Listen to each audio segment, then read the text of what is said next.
December મહિનો પૂરો થયો આજથી નવા વર્ષનો પ્રારંભ થયો છે અને દર મહિને 1લી તારીખે દેશમાં ઘણા ફેરફારો થાય છે અને આ ફેરફારો સીધી અસર સામાન્ય માણસો ખિસ્સા પર થાય છે અને આવી સ્થિતિ તમારા માટે આ ફેરફારો વિશે જાગૃત રહી મહત્વપૂર્ણ અને 1 જાન્યુઆરીથી ઘણા ફેરફારો થવા જઈ રહ્યા છે જે આનાથી સીધો સંબંધ તમારા ખિસ્સા સાથે તેને સિમ કાર્ડમાં નવા નિયમ લાગુ કરવાનો 1 જાન્યુઆરી 2024થી સિમ કાર્ડ ખરીદવા રાખવા માટે નિયમો મોટા ફેરફાર થવા માટે સિમ કાર્ડ ખરીદવા માત્ર ડિજિટલ કેવાયસી અને અગાઉના દસ્તાવેજ ભૌતિક ચકાસણી કરવા માટે આવતી છે અને શું નવું વર્ષ 2024 સ્થાનિક એલપીજી ગ્રાહકો માટે રાહત લાવશે અને એલપીજી દ્વારા આ સામાન્ય રીતે માહિતી 1લી તારીખે અને જાન્યુઆરી 2024થી એલપીજી સિલિન્ડર નવો દરરોજ જાહેર કરવામાં આવશે અને નોંધેલ એક ચૂંટણીમાં 2019 પેટ્રોલિયમ કંપનીમાં ગ્રાહકને નવા વર્ષની ભેટ આપતા 14 કિલો ઘરેલું એલપીજી સિલિન્ડર કિંમત ₹120નો ઘટાડો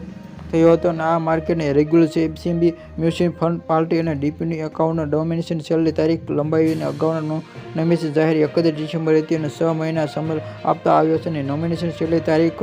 લંબાવી 30 જૂન 2024માં કરવામાં આવી છે અને જાન્યુઆરીમાં બેંકો 16 દિવસ બંધ રહેશે અને જો તમારે જાન્યુઆરીમાં 2024માં કોઈ પણ કામ પતાવવું હોય તો બેંક જવાનો ઈરાદો થવામાં હોય તો તમારા માટે 1 રજાઓ જણાવી પછી તમારું આયોજન કરવો જરૂરી છે અને આ કરવો જોઈએ કારણ કે રજાઓમાં વિશે બેંકોમાં રજાઓ હોય છે અને આ જાન્યુઆરી જુદા જુદા પ્રસંગો અને કુલ 16 દિવસ બેંકો બંધ રહેશે અને આરબીઆઈની વેબસાઇટ પર આ વ્યાખ્યા રજાઓ યાદ